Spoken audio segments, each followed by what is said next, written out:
ePresence. This is Mark Galvin. I am the founder and president of ePresence, and we are the firm that puts on this show. We're thrilled to be with you. What do we do here? We talk about business and social media.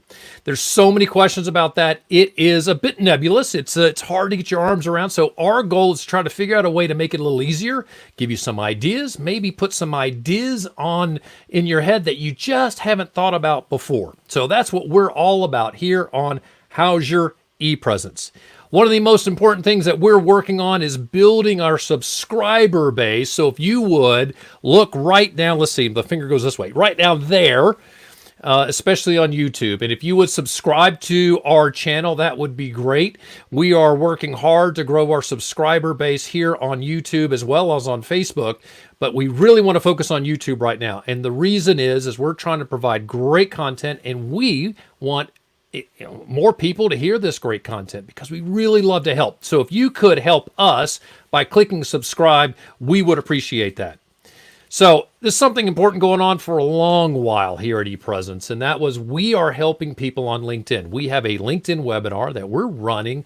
We ran all through the whole month of March and in April and May, and it was for $37.50. You get an hour. I jump on the phone, or we really use Zoom. So I'll jump on Zoom, spend an hour with 10 people to help them on their LinkedIn profile. Well, the special price of $37.50 is coming to an end literally tomorrow. So our last class for $37.50 will be tomorrow on the 28th of May. It's at 10 a.m. Eastern. If you would like to join us at that discounted rate, if you look at the bottom of the screen, you'll see e-pr.me webinar is where you can join. You can also just go to our website, epresence.me/webinar, and join us for our last event, our last webinar for $37.50. Here's why you want to do this. Starting in June, it's going back up to the normal price of $74.94, basically $75. So jump in at this half price deal. And the reason we're doing this is we want to help so many people out there who need to get LinkedIn up to speed because, well, we're in a unique time right now with COVID-19 driving as many people out of work as we're seeing today. Back in 2008, during our last financial crisis, there were 35 million people on LinkedIn. Today, it's 680 million. It is where you're going to find a new job. It's where you're going to influence your future employer to hire you. So let's get that LinkedIn profile up to speed. Join us tomorrow. If you miss us, not a worry. You can always join us in June at $74.94. So this show is going to be fantastic, and we really work hard to try to find great content to share with you that will help you always learn something new. Today, we got a news item that was in the Wall Street Journal this morning, and it's all about Facebook. Facebook is polarizing, or is it not? How are they looking to fix that? Maybe they are, maybe they're not. We're going to talk about that today, so stick around for that news item.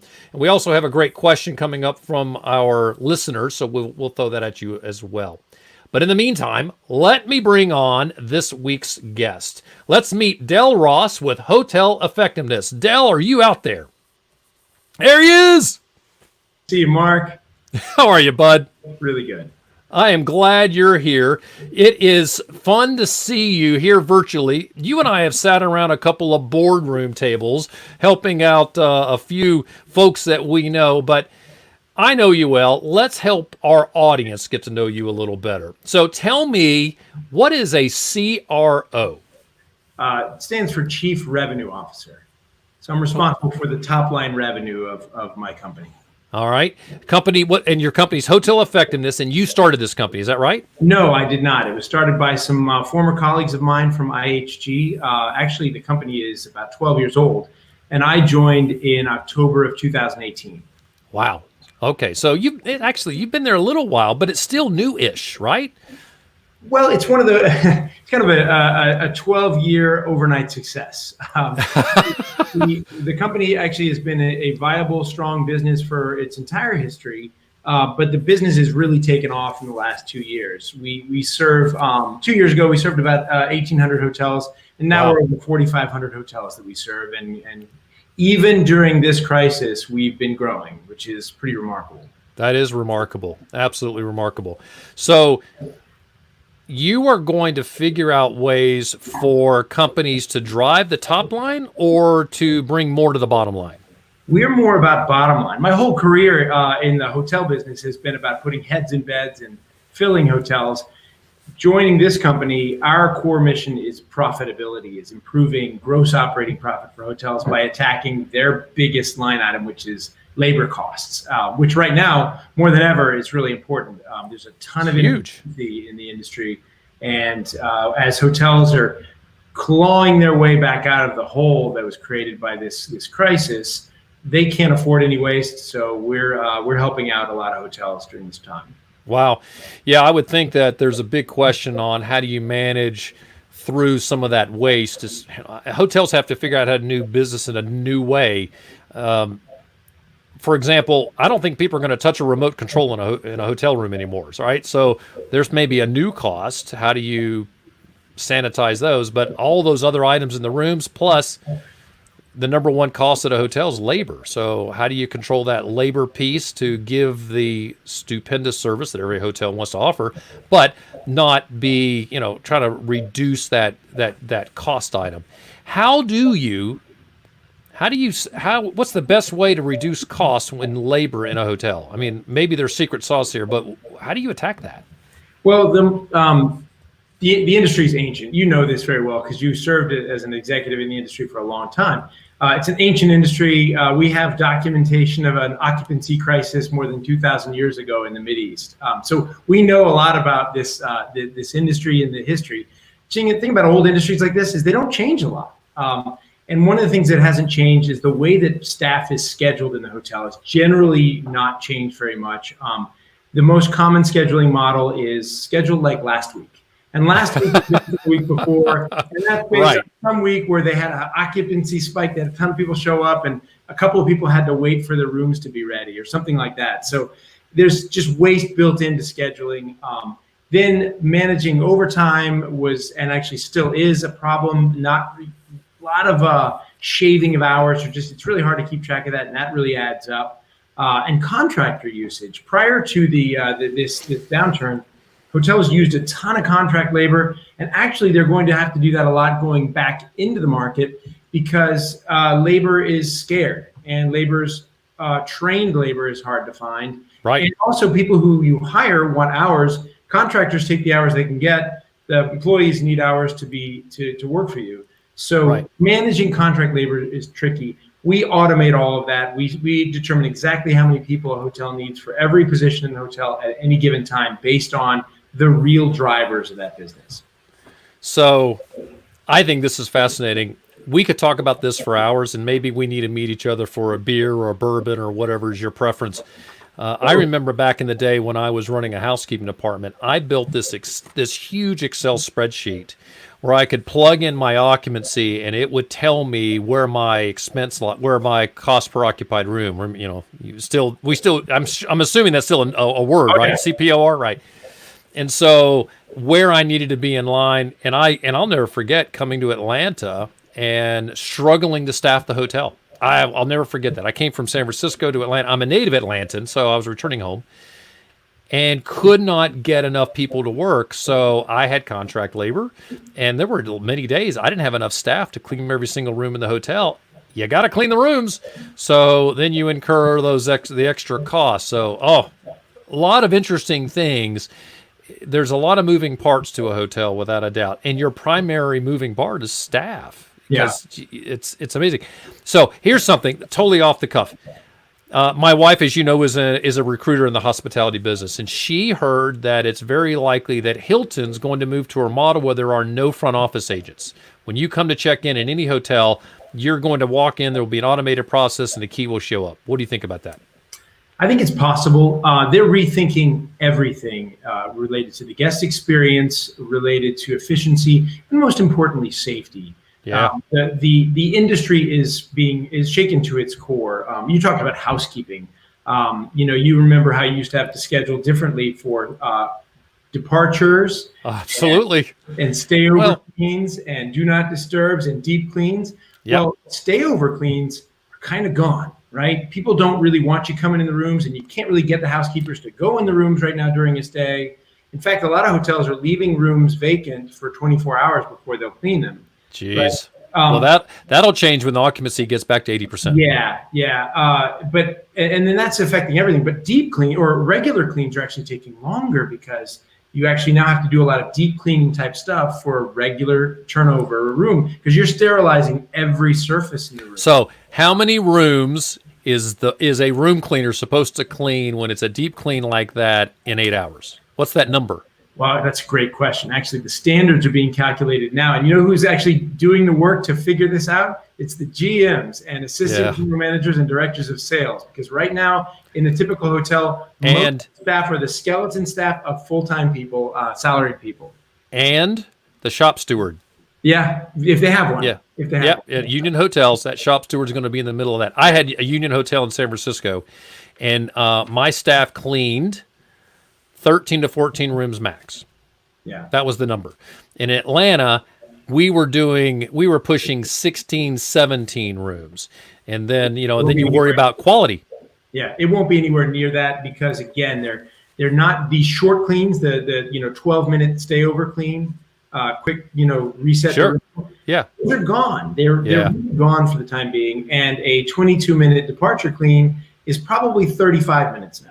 Right. So your productivity is different. You need fewer staff. You also really have to emphasize the inspection process in a way that's different than before, right? You're not just looking for hairs on the couch. You're looking. You really have to go through with a fine-tooth comb. So great stuff here. I'm going to tell you what. You and I could talk about hotel stuff all day long. We're social media focused now, and I know you know a lot about this. So I'm glad you're here. There are things that you have in your background that I just want to quickly go over because you have a very long bio that's impressive. You spent time. Well, the one I got in print at least was impressive. It could all be made up. Impressively long. Impressively long. Wow, you're crazy old. My God. Oh, good. But you were with McKinsey and Company. That's a fantastic organization. Spent time at IHG. You were the founder and CEO, and I didn't know this, of Next Change Corporation. So you are an entrepreneur in your, you have that in your genes. You came out of MBNA. So as a financial officer, you've even been you serve as a board of directors for Lucena Research, Lucena, a machine learning company that serves financial sector. So yeah. So and the thing that I loved when I looked over your bio that I thought was a really interesting thing is that you hold multiple patents in the field of marketing technology. One's currently cited by the USPTO. I have no idea what that is. What's USPTO? US Patent and Trade Office. Oh, I should have thought about that. Put it in context, Galvin. You'll figure it out. And so you're doing a lot of great work.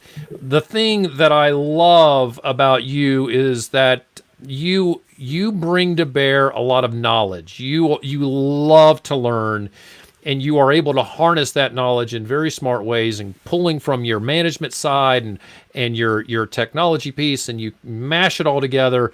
And you do one other thing that I think is really cool. You're a great communicator. And to pull all those parts together and be a great communicator is a talent that not a lot of folks have. So I'm thrilled you're spending some time with us to share a little bit of that knowledge. If you're okay with it, we're gonna push forward and get into our first listener question. You good with that? I am. All right. Now, here's the deal. You are not going to go back to the green room. So you continue to interact, right? So as the question comes up, if you have an opinion, throw it at me. I would love to I want to make sure you continue to stay engaged. Okay. So questions, folks. If you have a question that you have on LinkedIn, on Facebook, or Instagram, now when it comes to Facebook and Instagram, I may have to bring our social media manager on who happens to be the show producer to answer it, but we love those questions. So submit questions. You can hit me at ePresenceMG. ePresence Mark Galvin is how you remember that. And that's my handle everywhere. I don't care where you're going. Pick your social medium. ePresenceMG is my one universal handle. You can find me everywhere, including that site called Twitter that's, may put a little tag on the bottom of my tweets that says, check my data. Anyway, whole nother sidebar. Here's the question. The question this week comes from Trina Kinjo, and it's there on the screen. She is a regional account manager with Marriott Internationals. Can't get away from the hotel people, I tell you what. And I don't want to. Here's her question. How important is the skills section in LinkedIn? So this is such a good question, because the skills section on LinkedIn used to be very important. Every time you landed in LinkedIn, Dell, I'd get a little banner on my LinkedIn profile that says, "Hey, is Dell good at revenue management? Yes or no?" And you check it off. Okay, so that was a big deal, and that was minimized. It kind of went away, and now the question is what is that section still important? Should you pay attention to it? Well, I don't know if I'm not sure why Trina asked this, but I can tell you this: if you're looking for a job, you need to make sure you go to that skills section and you start adding every single skill. And there's a little button that says add a skill, and you click that and type in a word. Like Dell, you could go in and type in revenue, and all these different search terms would appear. You grab those, and you need to make sure you're adding all of them. You get 50 skills added to your profile. Then, when you go to apply for a job, those little skills are matched up to the jobs, because the people that are posting jobs inside LinkedIn, they're going in and checking off on those skills. These are the skills that we want. Now, it helps out a lot if your skills if somebody has checked off and said, yeah, Dell is great at revenue management and cost controls and whatever all those skills could be.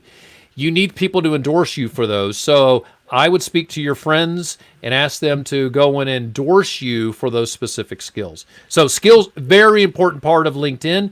Go in, look at it. There's a lot of help options on LinkedIn that'll tell you what you should be doing with that space, but you need to pay attention to it.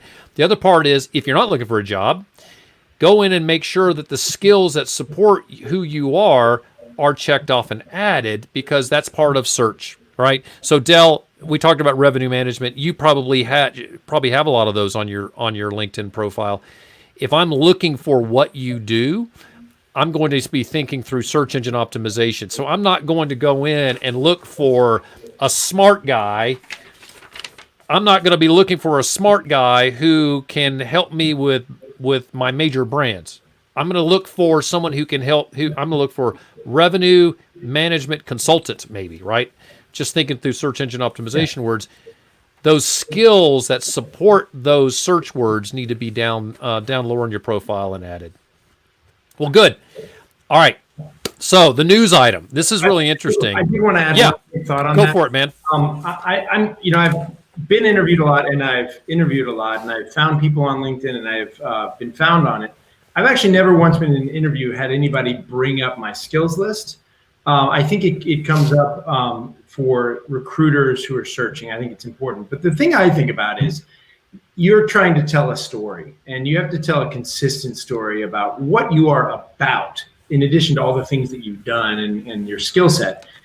The skills section, like every other section, has to be consistent with the rest of your story. So if you're trying to say that I'm innovative, strategic, and a great team leader, well, your skills need to reflect that. And if all your skills are about, how some other things, like really organized and diligent and likes to work alone, that's not going to help you. It's not going to, maybe not going to hurt you, but it's not going to help you. So you really want everything to pay rent to the core story that you're trying to tell with your whole LinkedIn page and your whole story and your presence, which means you might be a little bit more limited, but it also means you should be focused. Make sure those stories are being told. I love that, and it's spot on. And I want to make sure that on your LinkedIn profile that you have Pinball Wizard on your page. There it is.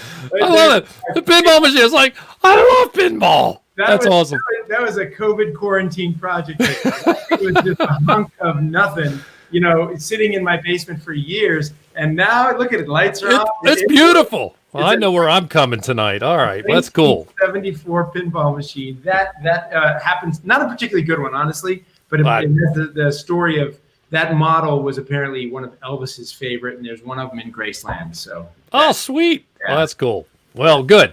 So, yeah, back to the point at hand here. When you're looking at your LinkedIn profile, you should have a mission. Before you do any work on it, before you change anything, What's your mission? Answer that question. All right, my mission is to get a job. My mission is to get a promotion. My mission is to be more relevant. Maybe you're in your 60s and you want to be relevant. Okay, so think about that. And maybe I'm in sales. I'm trying to influence people to buy from me. All right, keep your mission in mind and build your entire profile to support that mission. If you're looking for a job, skills are very important, but you'll probably pick different skills if you're looking for a job than if I was in sales. So if I'm trying to sell to you, Del, I really want you to think that I'm great at these things that are products. Well, if I'm looking to get you to hire me, I may flip and say, I really want to focus on management. So think about your mission and have that in mind through your entire profile. Good stuff, man. All right, news. I want to talk about this. This is good stuff. This morning, and I sent it over to Del early this morning. I think he is an early riser. I think I shot it to him at 5 a.m. and I got a response at 5:10. Not literally, but I think I could have. So a very large article came out in the Wall Street Journal today about Facebook. And I think this is really interesting because Facebook has been accused of creating silos where we get partisans go to each side of the room and they grow to hate each other. And is it creating more of a divide? And so I want to read I'm going to read excerpts of this article because it really frames it up well. So this was written by Jeff Horowitz, and Deepa Rathaman from the Wall Street Journal. So Facebook kicked off an internal effort to understand how its platform shaped user behavior and how the company might address potential harms. Chief Executive Mark Zuckerberg had in public and in private expressed concerns about sensationalism and polarization. But in the end, Facebook's interest was fleeting. Zuckerberg and other senior executives largely shelved the basic research and weakened or blocked efforts to apply its conclusions to Facebook products. Really interesting. Goes on, the high number of extremist groups was concerning. Worse was Facebook's realization that its algorithms were responsible for the growth. So the algorithms are creating their own extremist groups. 64% of all extremist groups join due to the recommendation tool. So I'm an extremist, and Facebook said, hey, you'll like this group. So I join it because that's what Facebook was encouraging. It continues. Under Facebook's engagement-based metrics, a user who likes or shares comments on 1,500 pieces of content has a lot more influence. Kind of makes sense. And the algorithm likes them more than one who interacts with just, say, 15 posts, allowing super sharers to drown out the less active users. So this is kind of what the Russians were doing on the platform. One proposal to solving this is called sparring sharing, which would have reduced the spread of content disproportionately favored by hyperactive users. Its effect would have been heaviest on content favored by users on the far right or left, so that the middle-of-the-road users would gain influence. Here's what happens. The debate got kicked up to Mr. Zuckerberg, who heard both sides in a short meeting. And this kind of cracks me up. Dale, you and I have been there. We go to the boss's office. We've been working for weeks and weeks and weeks, and we walk in and we say, here's the story. So that's what happens. They all walk in, and it goes on to say, his response was do it, but cut the weighting by 80%. Mr. Zuckerberg also signals he was losing interest in the effort to recalibrate the platform in the name of social good, asking that they not bring him something like this again. So, questions at hand. Number one, should a small set of users be allowed to influence the whole? What do you think, Del? I'm not sure that's a whole lot different than it was in old media or has been in media all along. We used to have, you and I grew up in a day when Walter Cronkite was the voice of America, and everyone learned what they were supposed to know and what to think. Yes, was he? I don't remember this. I kind of do. You know what I'm saying? Like, oh my God, yes. Back when we had the three major broadcast channels, PBS, right. I remember, chick, you change the channel. And TBS, right? But right. You tuned in, you had a handful of people who told you what was happening, and they told you how to think about it and whether it mattered or not. And then a couple of news magazines like 60 Minutes that really dug in deep to things. And then you had some other outlets. Talk radio has been around since in its current form since the late 80s. So we really have always had a concentration of particularly loud voices who were able to control the media. Newspapers were really important for the history of the country.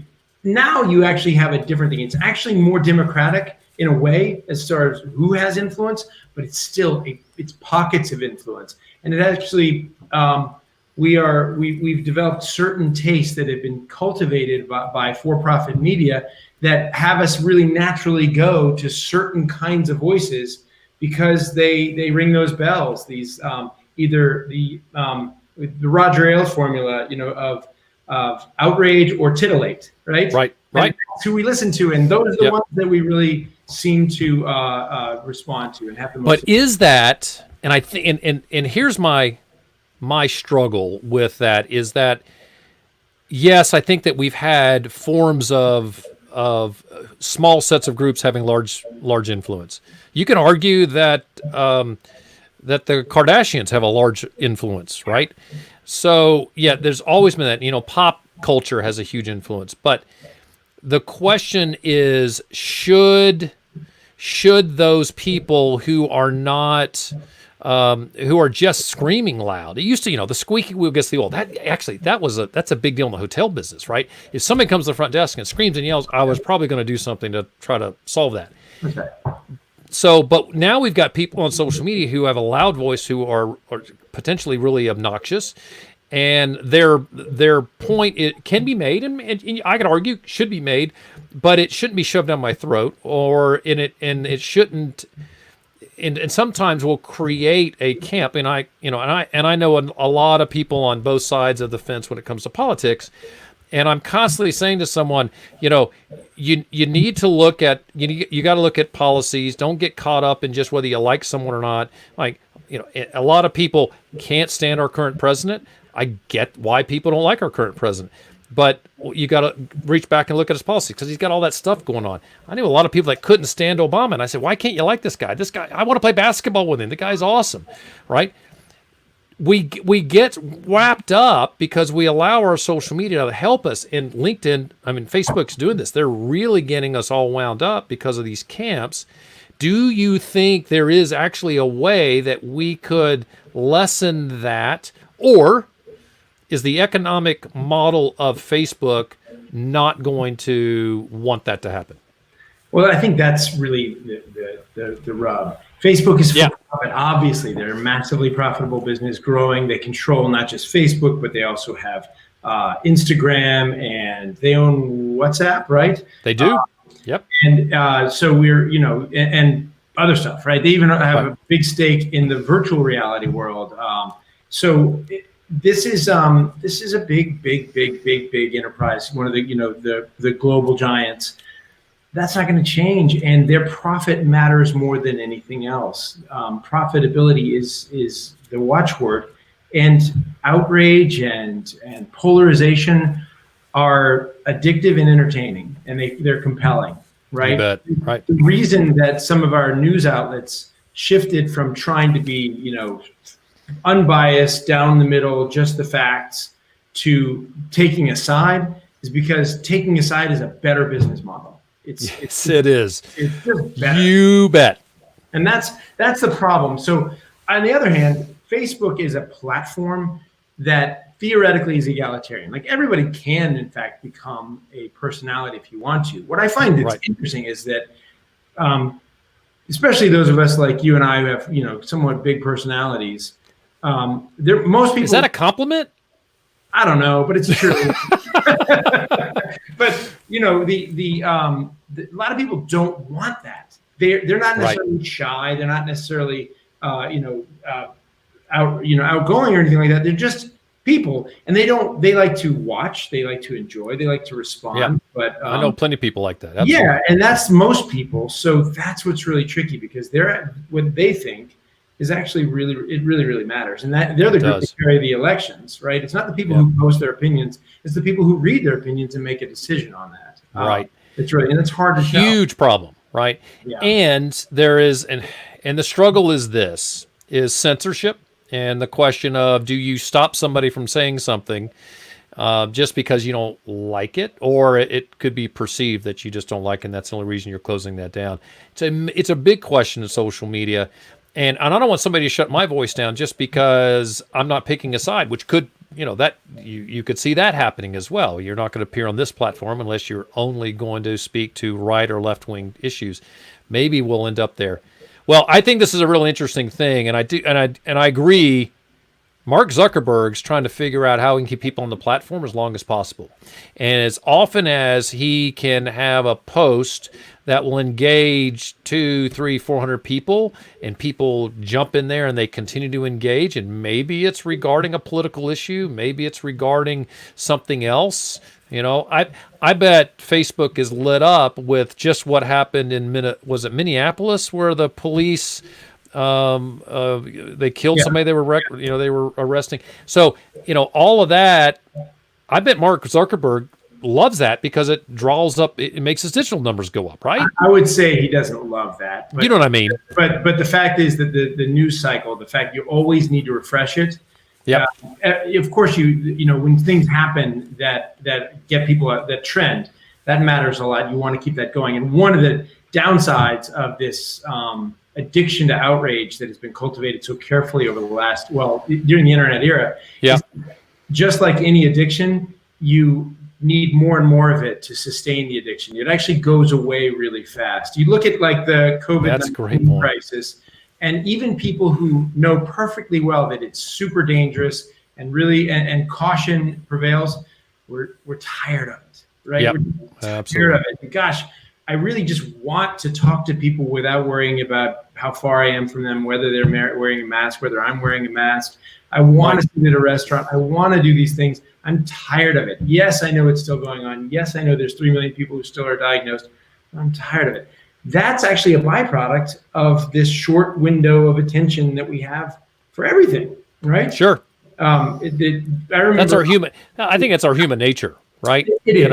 And this just exacerbates it. Yeah. And we have so many. We're trained for we have 30 seconds of attention span, and you got to keep me every 30 seconds. I think you're being kind, giving us 30 seconds for the record. I like to think we're a little bit more than like a goldfish. They used to say that goldfish has they only have enough memory to traverse their tank once, and they go around and say, "Hey, it's a castle," and they go around again, "Hey, it's a castle." This is great. I could be entertained all day long. We're a little bit better than that, I think. That's right. That's right. All right, so I got some questions for you. And one of the things that that you and I have teased out before we jumped on the show today was a little bit of your opinion about social media. And one of the things that I want to bring up ask you is how can a company build and manage a brand in social media? What's your opinion about that? It's really important to be thinking about that. Like any brand, you have to think about you have to recognize something that's important today. When people are choosing where to buy or where to work, they care a little bit about what you do, right? That's sort of what gets you to show up in the search engines. But they care an awful lot about what you are about, the kind absolutely. Yeah.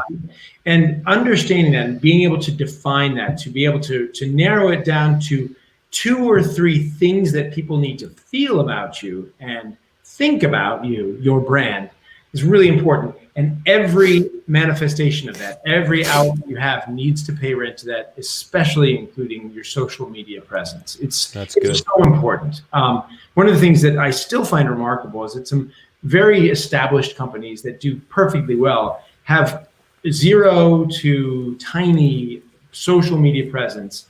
And what they do have is usually like a badly neglected handle that was created years ago and nobody really paid attention to it. Right.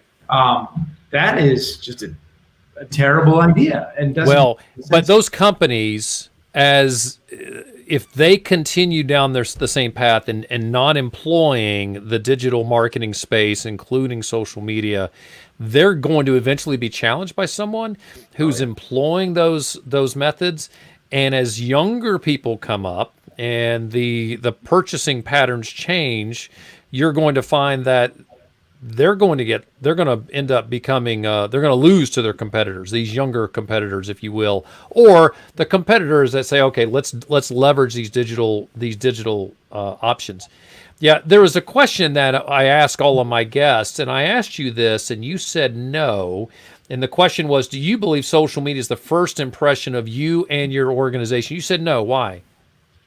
First impression. No, I don't think so. I mean, certainly for what I do right now, we sell to a very defined audience of hotel management companies.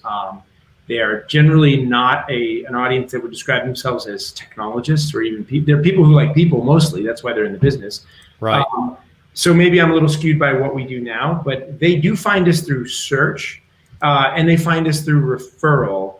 I don't think it's the first impression that they make, but once they learn about it, if they're searching for how can I save money on my biggest operating cost or who's hotel effectiveness, everything needs to tie together and pay attention, right? And pay rent to that story that I'm trying. Yeah.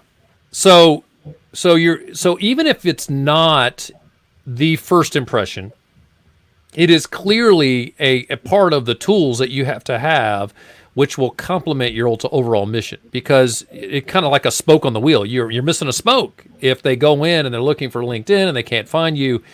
And I think what happens from the personal side,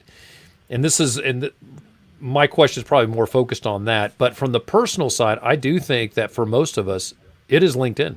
Right? I'm going to go to see about a person on LinkedIn. I may find the company someplace else, or I may know the brand, or it may be a referral. But oftentimes, when it comes down to, yeah, you know what, here at Hotel Effectiveness, you're going to end up working with Dell, and we'll put you in touch with him. I'm pulling you up, right? Who's Dell? Yeah. So that, I think there's a blend there, but I totally agree with you. Well, one of the things, when you mentioned LinkedIn, so one of the things we realized fairly recently is that pretty much everybody in our company has a LinkedIn profile, and they all have our company listed there. And some of them, aside from describing maybe what their job is, they describe the company, but they're making up their own thing about how to describe it. And I just realized this recently, like, wow, they may be right, but it may not be describing the company the way I want them to describe the company. Right. You know, they may be talking about something very different, or positioning is, they should be telling the same story that I'm telling, that the brand is telling, right? Because they're part of the company, right? Because you've done the work. You know, the organization's done the marketing work. They know, okay, our audience is this. This is our audience, where you may have an employee that thinks the audience is here, but they're not. Yeah. So we need to make sure we continue to speak to this audience, and their messaging throughout needs to support our overall mission. Yeah, I don't think, honestly, I don't see that happening very often in companies where you see consistent descriptions of the company by the employees of the company. Really, so that's changing. Especially consumer brands should 100% curate that and make that part of your conditions and say, here, this is not the description of your job, but this is how you describe the company. This is what you say, because that matters a ton. It matters more than you know. So if I land on a company's LinkedIn page and it shows the employees, and I click on the employees and I start paging through those profiles, and some of them are just kind of, you can tell they're willy-nilly thrown together. It does not encourage me in any way, versus I land on your competitors and everybody seems to have a consistent profile. They've got good headshots. Maybe the company brought everybody in and got a good headshot for everyone. That is good, smart branding, because yes, you know what? There's a lot of great websites that have pictures of all the employees on the website. I love that. I think that's really cool. But ultimately, to go from 35 million users in 2008 to 680 million users today on LinkedIn, it should be supporting your mission. And companies are starting to reach in and say, let us help you with this. I'll tell you one of the struggles that's came up. There was a legal case where a company sued to keep a LinkedIn profile after an employee left, and the company won. And the reason is the company built the profile. And so they built it and they made it all great. And then they more or less put the person's name on it. And they continue to maintain it. And when that employee left, they wanted to keep it. So some people who are wise know about that case. Here's the reason that fewer people need to be worried about it. Del, if you build your own profile and you join my company, and I give you some stuff to add on it. I give you some language to put on the about section. I give you a banner that supports the company, which I think is a really smart thing for all employees to do. I have not built that profile. I've given you some content. You put it on there. You still own it. But if the company builds it and then slaps your name on it, your photograph, then that's a whole different thing. Yeah. So it is important that folks know that. And I will tell you, if I'm going to hire someone, and this is real important, if I'm looking to hire someone and I pull up their profile, let's say, Dell, I'm looking at you to become our CRO, and I go in and I see how you're supporting your current company and all the branding there, I want to hire you. That's the kind of person I want. I want somebody that's going to support our company brand.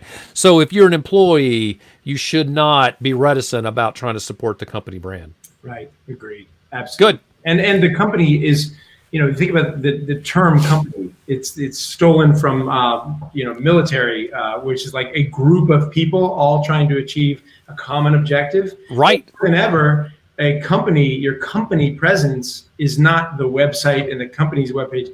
It is the presence of the people of the company and the collective presence which defines it. So that theoretically, that's a very good point, is in fact the real definition of a brand in a company today, and it really needs to be managed just like every paid touch point that you have out there. That's a great point. All right, I'm going to ask you this next question, even though I shouldn't, because we're running out of time. So, demand generation via social media. How do you create demand on social media? It's actually really tricky. And I learned this lesson both firsthand by doing it wrong and by watching others on a regular basis do it wrong. The critical lesson there is help first, add value first, and earn the right to pitch by having the people who you've helped, give them the opportunity to say, wow, that was really great. What do you guys do? Right? That's really important, because the ones who are just out there pitching, like, I got you to like me, I got you to follow me, I got you to be on, to join my page and look for updates. The ones who are using that as an opportunity to shill, to force product down people's throats, they're turning people off right away. Because one thing about social is that it is super easy to ignore people, to unfriend, to unlike, to do all those things. You can't squander that. So remember, it is not about you, it is about the other people that are out there. Add value first, help first, earn the right to pitch. And so I got to tell you something funny. And I've said this on multiple shows. People hit me on LinkedIn and they immediately try to sell. And they send me a direct message and say, Mark, I am a financial organization and I'm going to help you grow your company twice as large. Let's connect. I don't want to connect. Yeah. The person that lands on my profile and said, hey, I heard your podcast today, and I heard you and Dell talk about how Facebook is blah, blah, blah. And they come up with something very specific right out of the show. I connect with them. I got to tell you something. I've never had anybody do that. I'm telling them, I will connect with you if you say something about the show, because it is about, at the end of the day, it's about me. And, But that's how everyone is, right? So if I'm able to help you, Dell, with the challenge you're having, like the skills piece, right? Why do we do all this? And we have a lot of content that we're constantly pushing out. The reason is I want people to see us as subject matter experts. Right. I want folks to say, ePresence knows what they're doing, because check out that podcast. They got great content. They bring on great guests. I'm interested in providing content. And do I charge for this? I don't. It's a way for us to share that this is the value we can bring to the table. And I don't need to say that out loud, even though I just did. I don't want to say that out loud, but it is part of how you build your brand today. Absolutely. I do that all the time. So I'll see somebody on a web show, or they're quoted in an article, or they write an article, or see them speak at a conference, and I will reach out to them through LinkedIn with a connection request, and I'll say, this was great. I particularly liked X, and I really thought it'd be great. We both are in the same business, and I thought a connection might be useful. Period. Right? That is brilliant. Don't tell me you would like to collaborate with me on something. Don't do that, because that means I'm going to give you my time, and I don't want to give you my time. Exactly. And actually, very often they almost always accept, and then they say, thank you, that was really nice. And I say, yeah, that was really brilliant. I appreciate it. And then if they say something else, I might say something like, yeah, my team's been trying to get in touch with your team. And one day we get to meet in person. That's it. And if they then say, oh, what do you guys do? Okay. Bingo. Right? That's Right. fine. I've earned the right to engage. I've asked them to invite me, and I don't push even hard then. I'll just say, we're in this business. This is where we say, if you need X, well, we do X better than anybody else. And that's what we do. I think that's brilliant. All right. We're out of time. We're way out of time. And I'm not surprised. We've always tried to keep our show to 30 minutes, and what we've found is even with the pieces where we have the questions that come in and the news, that we still want to give our guests more time to share. So we probably ought to just go ahead and say we're going to go 45 minutes for all our shows. So if that's the case, we're at 45 minutes. All right, Del, where can people find you? What's the best way for folks to track you down? Me personally, LinkedIn is actually really great. So you look for Del Ross. I was an early adopter, so I have a nice, easy LinkedIn URL. And Hotel Effectiveness is hoteleffectiveness.com. If you are a hotel company, we'd love to talk with you. We're probably working with your people now, and we'd love to speak with you and help out. We are 100% oriented around helping right now, not around selling, because this is what everyone needs to be doing today. And that's kind of our general MO. But love to be found. I'm on Twitter at Del Ross, and also at Hotel Labor Management. So that's awesome. I only have one thing left to say. War damn eagle. Yeah, there you go. All right. Go Big Blue. That's our high school, for the record. Del and I went to the same high school. So, Del, thanks for being here. I love spending time with you, and I hope I get to see you and your lovely bride very soon. And let's stay in touch. Let's see if there may be a way that I could use a little CRO help myself, even though I'm not a hotel biz. Sure. Hey, my advice will be exactly what you pay, worth what you pay for it. Okay. There you go. I love it, man. All right. So for the rest of you, thank you for being here. We love that you joined us. If you're curious about ePresence, this is what we do. We're a full-service social media agency. So we'll help you not just on LinkedIn. We'll help you on Facebook and Instagram. We help individuals. I had a coach call me today, and he is 71 years old, and he said, I need to be relevant. And so we're going to clean up his LinkedIn profile and drive content to his LinkedIn profile now for the next year. We also help whole teams. So take Del as an example. We could help Del and his entire team get on LinkedIn and carry that branding and make it consistent. So those are some of the things we do. If you'd like to hear more, go to epresence.me, not .com. We are epresence.me because it is all about you. If you do that, make sure you mention, if you look at any of our services, that you're a listener of How's Your ePresence. We offer a 5% discount for anyone who comes to us from this show. All right, great. So where can you catch us? Just a reminder, we are everywhere. But I want you to remember, we want you to subscribe. Oh, I got to go this way. Subscribe on YouTube. So hit that little button to subscribe and help us build our followers. That way you find out when we go live. You'll also hear about all our brand new content, which we drop very frequently, not just these live shows. I'll sometimes pop on and just give you a quick tip on LinkedIn.